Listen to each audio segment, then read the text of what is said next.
Are you going to record something? No? Okay.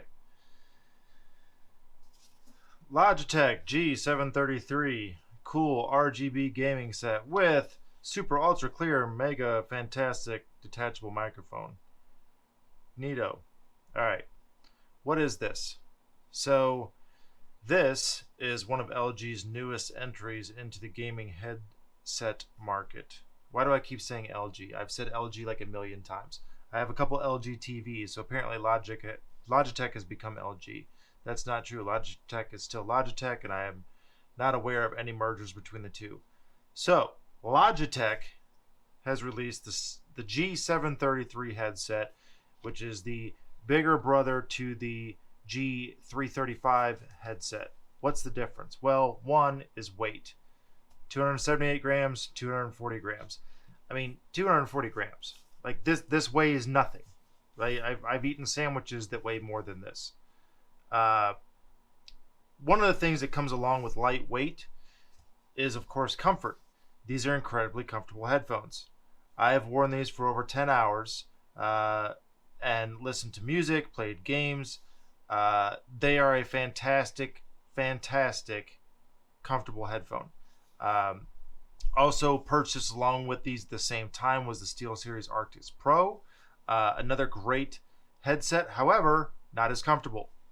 Not as comfortable. The clamping force on these, if you have a big head, doesn't matter. Look how cushy these pads are. Like, it doesn't feel like memory foam from what I can tell, but it just gives. Like, when that's on your head, with this lightweight, you just don't feel anything. So, RGB. So, this one here, not RGB, not wireless, big difference. This one here runs about $70 USD. This one here is about $150. And it's hard to say which one I like better. You just can't get over the lightweight. This is like the Porsche of headphones. I mean, it doesn't weigh anything. It's extremely lightweight. I mean, you won't even notice this being on your head after a period of hours. The cable, I mean, we can talk about cable, but on a gaming headset, is that really something that you care about? I mean, I have a ton of different headphones on the wall over there. So, for something like that where you're talking thousands of dollars per headphone, of course the cable is going to matter. But I don't think anybody's going to expect the cable to really be anything more than this for $70. Now, for this set here at $150, the wireless quality is very good.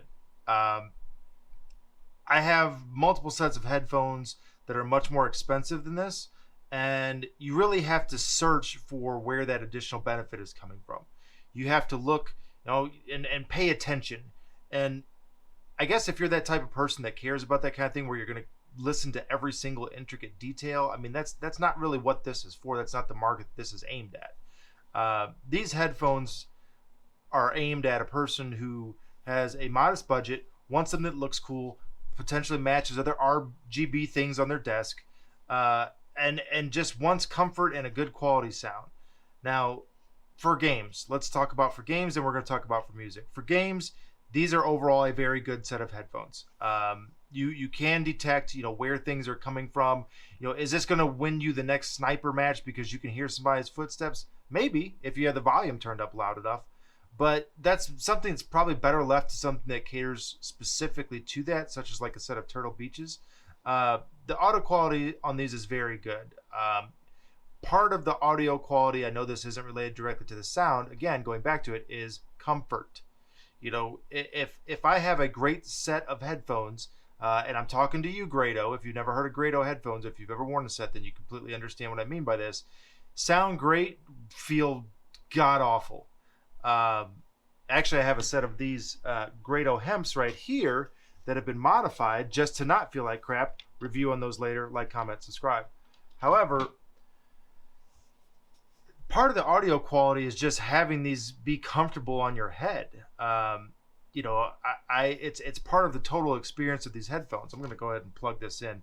One of the annoying things about these, directional, if you look at this shape, this is not like a circular thing. If you're playing games in the dark, which most people do because we're antisocial, you're not going to want to fiddle around with this thing and get it in there, so you have to be aware of how that's pointing when you plug it in. I've also played in lobbies with game chats in this. People say I sound great. However, they did notice an improvement with the Steel Series over these, but it was ever so slight. I asked them if they could hear any discernible difference in my voice. Most said they could with the Steel Series, so maybe that's something to consider if you want to have, if you really care about how people hear you, for whatever that means. Couple nice things, you can switch out the headbands for different models. If you look at their site here, I've got it pulled up. They come in different colors. You can get different headbands, built-in controls, blah, blah, blah, blah, right? So that being said, overall pretty good value for $150 considering the sound and considering how many different options you have. I purchased a couple of different headsets at the same time as these, and these were the ones that I always reach for just due to that comfort level. So anyway, build quality seems solid. Again, super lightweight, right? These weigh 278 grams. It's not a lot. There is a level of flex within the actual. This is all plastic, but it's a good quality plastic. You don't have that. You get a little bit of scratch here. This is a nice texture. It's not overly shiny. One of the things I have noticed, because I'm Italian, I'm oily as hell, that these do get fingerprinty the more that you touch on them. Now, these matte surfaces aren't as bad, but the shiny surfaces, definitely you're going to notice that. If that's important to you, keep a rag handy so that you can keep your headphones looking pristine. Most people aren't going to care. 29 hours of battery life, though. I mean, that is intense. Having something that has that much battery life is such a nice thing, because if you're like me and you forget to charge it, or you have multiple headsets and you've got an iPad, a cell phone, or so many things you have to plug in all the time, this isn't something you're going to remember. It's not going to be something that you are thinking about. So 30 hours is pretty good. If you game a lot, charge them once every couple of days, you're going to be good to go. Let's talk about music.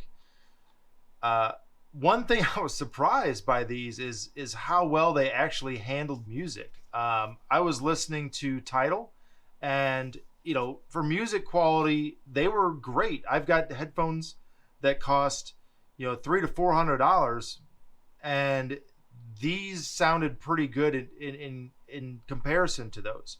I'm not gonna say that these are gonna blow you away, but I think if you're coming from a cheap $30 headset or something like that, you're definitely going to notice the difference here, as you should for $150.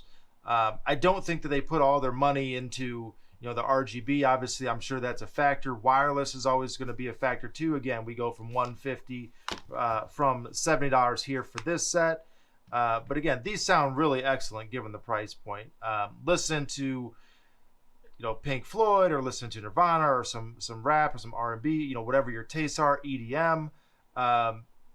They sounded great. I mean, bass wasn't head shaking like a set of Skull Candies or something like that, nor was it as accurate as something higher up the line, but they just sounded really good. I wasn't aware of anything that was bad. There was nothing that stood out. I mean, well, that's a lie.